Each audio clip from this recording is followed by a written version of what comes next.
Hello and welcome to episode 107 of Not Reserving Judgment, a podcast about the latest intrigues, triumphs, and outrages in Canadian constitutional law. I'm Josh Dehaas, counsel with the Canadian Constitution Foundation.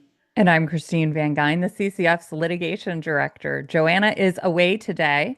In today's episode, I'm going to tell you about Alberta Premier Danielle Smith's use of the notwithstanding clause to end a lengthy teacher strike and the hysterical reaction to it. And we'll share our bad legal takes of the week, where we take a lighthearted look at some legal opinions that didn't quite land. But first, I'm going to tell you about an interesting new bill by an MLA in British Columbia that would ban public officials from making land acknowledgements. That's right, ban them. And she was talking about every employee of any public body, from teachers to the Turkey Marketing Board to, ironically, the Haida Gwaii Management Council, and even employees working under contract for public bodies. This is 1BC MLA Dallas Brodie's proposed Land Acknowledgement Prohibition Act, which was rejected by all parties at first reading, but is still too interesting, Christine, for us to not talk about. So before I get into the details, I want to remind listeners who Dallas Brodie is, because she is quite a firebrand. Brodie is a lawyer who did criminal defense work, and she's also a former journalist, I've realized last night. She first ran for the BC Conservatives back in 2022 when they had no seats in the BC Legislature, but was swept into office last fall during that Conservative wave that almost unseated the BC NDP, only to be kicked out 6 months later for insensitive comments on a podcast about residential schools. That led to Brodie and her fellow Conservative MLA Tara Armstrong, who was also frustrated with John Rustad's leadership, to create the breakaway 1BC party, which, by the way, is now polling at around 5%, or just enough to block the BC Conservatives' chances of winning. So I think it's fair to say Brodie can't have expected much support from the Conservative Party, since she is persona non grata in that party, but the bill also doesn't make a lot of sense, and I say this while agreeing that she's right to be concerned about the implications of public officials, like teachers, making certain kinds of politicized land acknowledgements. So let's get into the details.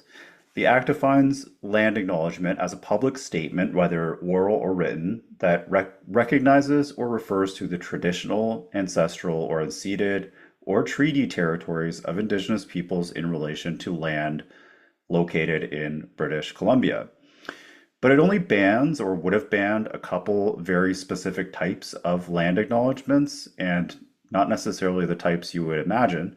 So Section 2 defines prohibited land acknowledgements as those that explicitly deny the sovereignty of the Crown within British Columbia, including by asserting that the land within the province is not subject to provincial or Canadian legal authority. And it would also ban land acknowledgements that explicitly attribute collective moral blame or guilt to any person or group based on race, ancestry, or the action of Canadian historical figures. And the bill says, for greater certainty, this does not prohibit land acknowledgements that factually describe British Columbia's history, treaties, or cultural connections to the land, provided the land acknowledgement does not contravene those sections I just talked about. So it actually doesn't, I think, prohibit most land acknowledgements. The first part bans only those explicitly stating that the Crown is not sovereign or that the land is not subject to BC authority. And, correct me if I'm wrong, but I can't think of a lot of land acknowledgements that explicitly say those things, even though it's often implied. So that seems to suggest you could still say the typical land acknowledgement, which is, we acknowledge we're on unceded territory or traditional territory of First Nation X or Y, since that is not explicitly saying those things that would be banned. And then that second case where land acknowledgements would be banned for explicitly attributing collective moral blame or guilt to any person, group based on race, ancestry, or actions of Canadian historical figures, if I'm reading that right, would ban the land acknowledgements that you occasionally hear, where it says things like, Europeans only own this land because they stole it. And as inappropriate as I think that would be for, teachers to say, we talked about that on the last podcast, that's really not that common in land acknowledgements. Another problem with this bill is its purported exception for academic freedom, which doesn't actually protect academic freedom at all. It says that professors can only make land acknowledgements if they do not explicitly advocate for the denial of sovereignty of the crown or attribution of collective moral blame or guilt. But academic freedom requires that professors be free to put forward any idea in the course of their inquiry and teaching so they can test out those ideas and create new knowledge. And that includes, being free to attribute collective moral blame to whoever they like, or to even deny that the crown is or ought to be sovereign in the classroom. Our lawsuit against UBC's administration's politicized land acknowledgement makes this very clear. While administrators should not make political land acknowledgements in order to maintain institutional neutrality and therefore academic freedom, the entire point of that lawsuit is to protect the academic freedom of professors who want to explore any such topic, wherever it takes them and from whatever angle. So, where Brodie and I do generally agree is that land acknowledgements sometimes have a hidden intent to, as she puts it, instill the belief that our country is illegitimate or that Canada has no right to exist. And this does seem to be a common thing, by the way. Just look at that tone deaf Blue Jays game singer the other night. But her bill is not the answer. So, what should governments do about politicized land acknowledgements that are, mouthed by officials, including grade six teachers, as we talked about on the last podcast, who are supposed to be politically neutral? I think they should impose a policy that bans public officials from making land acknowledgements that say we're on stolen land or unceded land, or that otherwise imply that the crown is not sovereign, because those land acknowledgements, which are actually in the minority, in my opinion, really are inappropriate from representatives of the crown, including and especially teachers, and inappropriate for the same reason any other political statement is inappropriate from a public servant. Where there are contentious political claims, public officials should steer clear because they're supposed to work for all of us and leave politics for the political realm. And this, by the way, does extend to teachers who, unlike professors, do not have academic freedom, but are employees of the state who are supposed to deliver a universal curriculum that's non-biased and non-political. Okay, so as I pointed out last week on the podcast, there are some land acknowledgements that I don't think are explicitly political. They say things like we're on the traditional territory of X people, or this territory is covered by a treaty. Or these, various people share the land, because these are not explicitly political. They're talking about a settled legal reality rather than, a political debate about changing the law.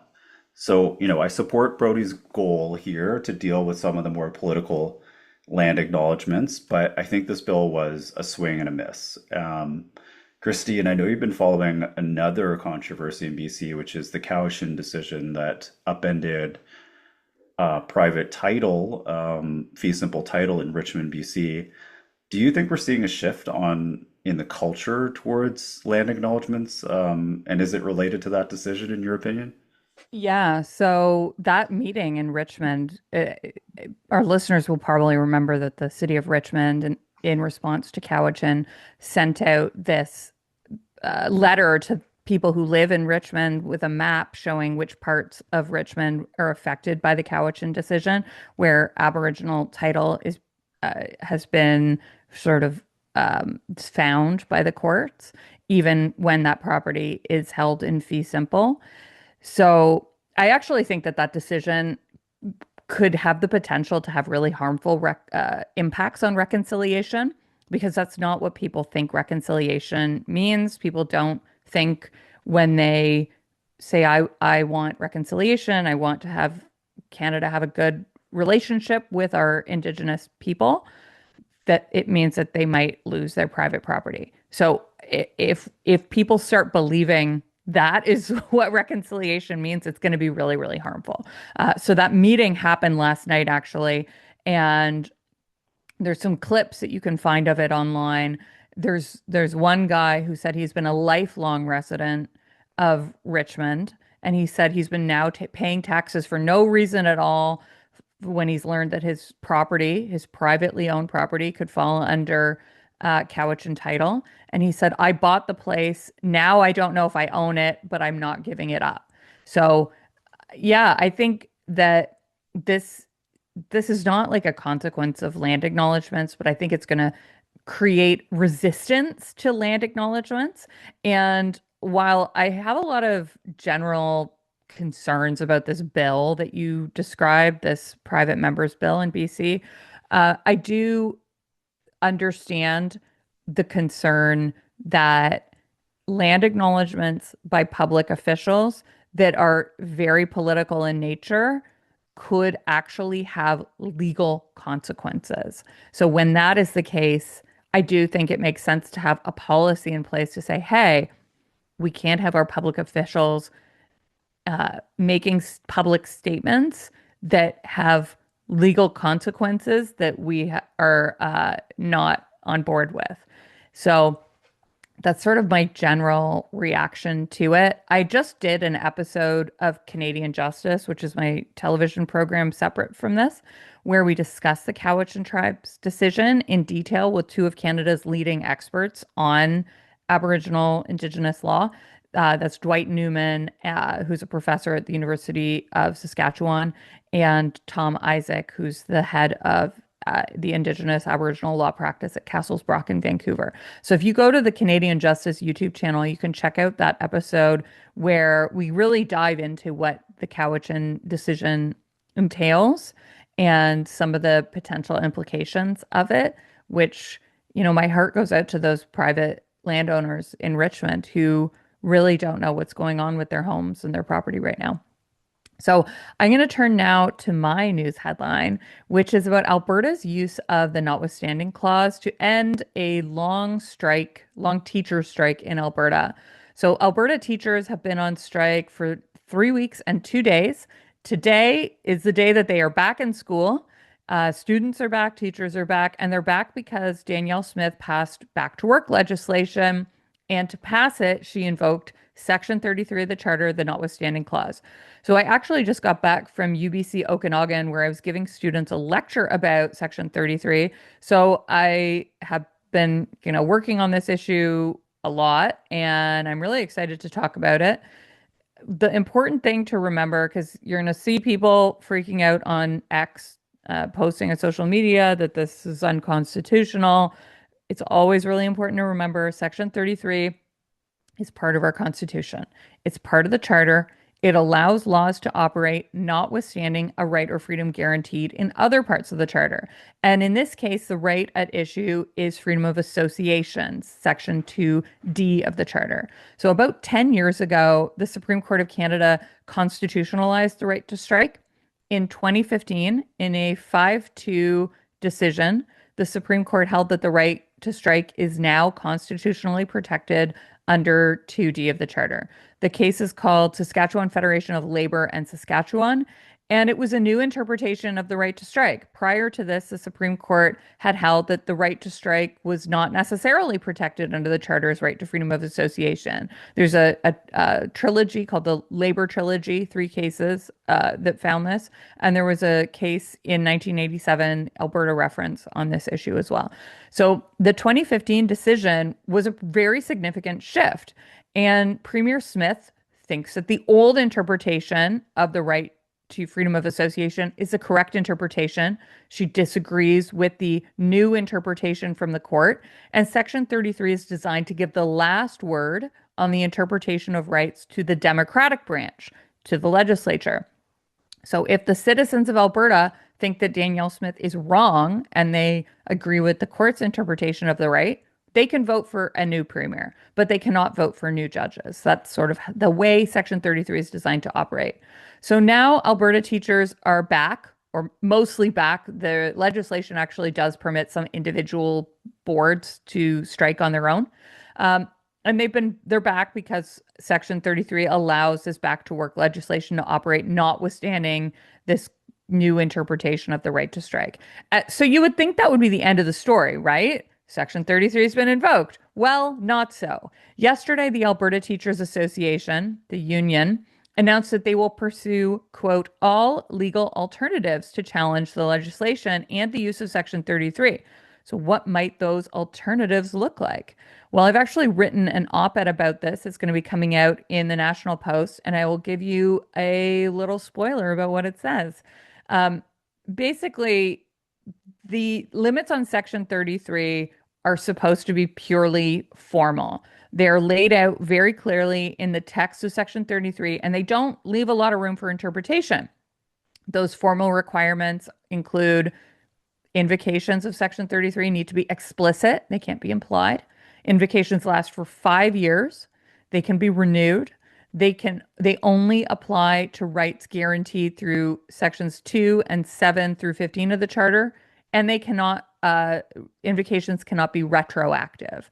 But those are the formal requirements, but nevertheless, activists have been arguing for new limits on how Section 33 can operate. And these arguments are all coming to a head in a big case headed to the Supreme Court of Canada that we are involved in called English Montreal School Board and Quebec, sometimes also called HAC and Quebec. And I think that the Alberta Teachers Association has been paying attention to these arguments. So I'm going to go through some of the arguments that are being made in that English Montreal School Board case that might give us a clue about what the Alberta Teachers Union might try to argue if they were to challenge this back to work law and use of Section 33. So first, one possible argument is on the question of whether Section 33 can be used preemptively. Can Parliament invoke the notwithstanding clause before a court weighs in? And look, there actually is a lot of case law on this. There's a case called Ford in Quebec, and that kind of set out that it can be used preemptively. But it's also important to know that this is not the first time it's been used preemptively. There have been a lot of instances where that's happened. Between 1982 and 1985, the Quebec government, under the Parti Québécois, would invoke the notwithstanding clause in every single statute, and they actually reenacted old statutes in order to include Section 33. And Bill 21, the case in English Montreal School Board, is also a preemptive use. But even though this is pretty, well considered case law that's existed for a while and has been a longstanding practice, one of the major issues in that case is whether or not preemptive use is permissible. So we might expect that to be argued in a challenge by the Alberta teachers. Another possible argument the Alberta teachers could make is about moot declarations, which are findings that rights were violated even though there's already been an invocation. So once the kind of question is, once Section 33 has been invoked, is there a role for the courts? Can they still declare a right was violated even though that declaration would have no legal effect? And the Quebec Court of Appeal in English Montreal School Board said that moot declarations are not available once Section 33 has been invoked. But the opposite conclusion was reached in the Saskatchewan Court of Appeal in a case from this year called Saskatchewan and Your Pride Center, which also dealt with the preemptive use of the notwithstanding clause. A related question is, since a declaration is a form of remedy, are there any other remedies that are available? So under Section 24, sub 1 of the Charter, a court may grant remedies that are appropriate and just in the circumstances. And in English Montreal School Board, some of the parties and interveners are arguing that this includes the court having powers to issue money damages even after Section 33 has been invoked. Now, we are intervening to oppose that in English Montreal School Board. We argue that the courts have no authority to award charter damages after a legislature has invoked Section 33. The purpose of the notwithstanding clause is to allow the legislature to derogate from the court's interpretation of certain sections of the charter. And an appropriate and just remedy under 24 sub 1 needs to respect Canada's constitutional framework, including the separation of powers and Section 33. And we argue that allowing the courts to award damages once Section 33 has been invoked would undermine the purpose of both, and it would have a chilling effect on the legislature's ability to enact laws. So while I think this argument is far-fetched, it is being made in English Montreal School Board, and It's conceivable that the Alberta teachers could also adopt this position that money damages are available even after Section 33's been invoked, and that would be a new constraint on the notwithstanding clause. Now, there's a last Hail Mary that the teachers could make to challenge Smith's back to work legislation, and that is adopting the very bizarre and well, I guess novel interpretation of Section 33 that's been proposed by the Mark Carney government in English Montreal School Board. So, in that factum that was filed by the federal government, the Carney government is arguing for new limits on Section 33 that are found nowhere in the text, which would empower judges to actually overturn uses of the notwithstanding clause. That is a really radical proposal. Basically, they argue that Section 33 cannot cause a, quote, irreparable impairment of rights, and they imagine a new analytical framework for the court to apply to review a use of Section 33 that is completely unmoored to the text of the Constitution. It includes the court reviewing an invocation of Section 33 to ask whether a repeated declaration or a, quote, exorbitant statute would irreparably impair a right. So these arguments, especially those last ones, really fly in the face of the intention of Section 33, which was part of the bargain of getting the charter. And what's so crazy to me is actually the exact scenario that is playing out here in Alberta was contemplated by Alberta Premier Peter Lougheed, who helped negotiate the inclusion of Section 33 into the charter. Lougheed had expressed this concern that a future court might constitutionalize the right to strike, and it was one of the reasons he insisted on the notwithstanding clause being put into the charter. He stated in 1983 that if the Supreme Court struck down Alberta's back to work legislation as violating the right to free association, quote, we, the Alberta government, would forthwith introduce similar legislation and include the notwithstanding clause as provided by Section 33. And that is exactly how Premier Smith is using it. Look, I will say that I am generally pretty skeptical of uses of the notwithstanding clause. I think we should be very wary of this tool. There are many ways it could be used that I would very much disagree with. Many uses where it's used, like Bill 21, I fundamentally disagree with that law. I would have preferred a negotiated settlement in this teacher strike. I think everyone would have. I think the government would have preferred a negotiated settlement, and the teachers would have preferred that. But the reality is that Section 33 is part of our Constitution, and this was a contemplated use case scenario early on while it was being negotiated. It's also not the first time this has been done. Ford did the exact same thing in 2022 with striking education workers, implementing back to work legislation, invoking Section 33. Although Ford being Ford, he immediately walked it back. So I think that there's a lot of very hysterical reaction, but we should be very, very wary of these novel claims arguing for limits on the notwithstanding clause that are being argued in the Montreal English School Board case, and that could be argued in this case if the teachers were to bring a challenge. Josh, what do you think of the reaction in Alberta and nationally to the use of Section 33?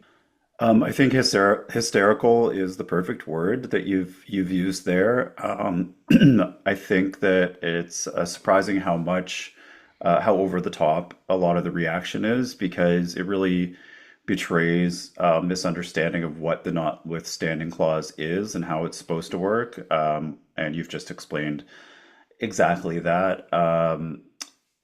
I'm a little bit interested in the politics here, because I see it's not just NDP opposition in Alberta, but even federal Liberal MPs that are, acting like the sky is falling here in response to Smith's invocation. And as listeners know, I was surprised to see the Carney government make these very contentious arguments that the notwithstanding clause can be limited in the federal court case. And I think the reason for that happening is increasingly clear, is that that they're setting up a battle where Danielle Smith is the foil for Carney, and she's the bad woman trampling your rights, and he's the going to defend the rights of the labor of the unions and of the transgender teenagers and etc. So I really hate that it's become so politicized like that. I also just want to say the media coverage has been not terrible, but they keep getting one thing wrong, and that's that they keep calling it the override. And the thing about Section 33 is it's not an override of rights, it's an override of what a judge has said or might say about those rights. So the whole point here is that this is about a dialogue between the state, or between the legislature and the judges, about what the rights actually entail and what they contain. So it's possible, if the courts are right, that you are overriding rights, but it's also possible that the courts are wrong, and that's why it exists. So it allows the possibility of override, but is not an override. And I wish journalists would just get that right. But at least we're talking about it, and like I say, the coverage has not been too one-sided, even if the sort of reaction on X has been hysterical. Yeah, the CBC on the National actually had a segment on this quoting a speech from the Runnymede Society. So thank you to the National for actually covering some of the Runnymede's work.